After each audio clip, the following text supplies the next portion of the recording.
మన ఒంట్లోని అవయవాలకు క్యాన్సర్ సోకడం మనకు తెలుసు. అయితే అవయవాల్లోనే కాదు, కండర కణజాలం, లిగమెంట్లు, టెండాన్లు, రక్తనాళాలు ఇలా వేటిలోనైనా క్యాన్సర్ కణుతులు పురుడు పోసుకునే అవకాశం ఉంటుంది.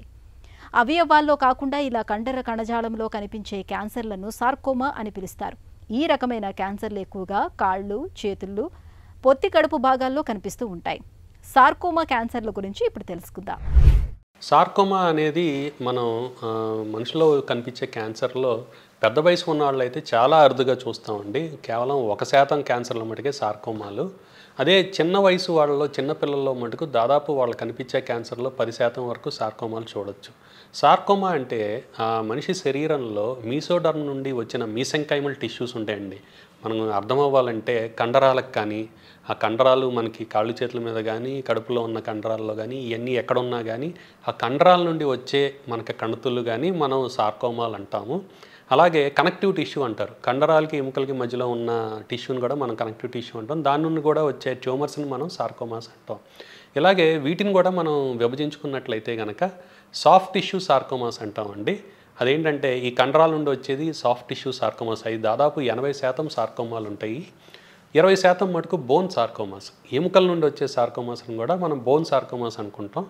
అతి కామన్గా మనకి చూసే ఏంటంటే ఆస్టియోసార్కోమా, ఈవింగ్ సార్కోమా. ఎప్పుడైనా సార్కోమాని మనం గుర్తించినట్లయితే కనుక మనం ఏ స్టేజ్ అనేది ముందు చూసుకుంటామండి. ఎంఆర్ఐ, సిటీ స్కాన్ చేసుకున్న తర్వాత అది పరిమితంగా ఉన్నట్లయితే కనుక ఇక్కడ 2 ఉదాహరణలు తీసుకుందామండి. ఎందుకంటే శరీరంలో ఎక్కడైనా సార్కోమా రావచ్చు కాబట్టి.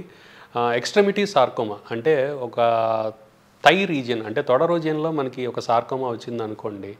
అప్పుడు ముందుగా మనం స్కానింగ్ చేసుకుని అది ఎక్కడా ఇబ్బంది లేకుండా ఉన్నట్టు చూసుకున్నట్లయితే కనుక ముందుగా ఆపరేషన్ చేసి దాన్ని మనం తీసేయగలిగితే కనుక మనం ముందుగా ఆపరేషన్కి వెళ్తాము.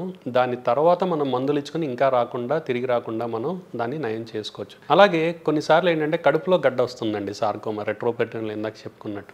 అలాంటప్పుడు ఏంటంటే కనుక ముందుగా ఆపరేషన్ చేయడం కష్టంగా ఉన్నప్పుడు ముందుగా కీమోథెరపీ మందులు ఇచ్చి దాని యొక్క సైజును మనం తగ్గించుకొని దాని తర్వాత ఆపరేషన్కి వెళ్ళే అవకాశం ఉంటుంది.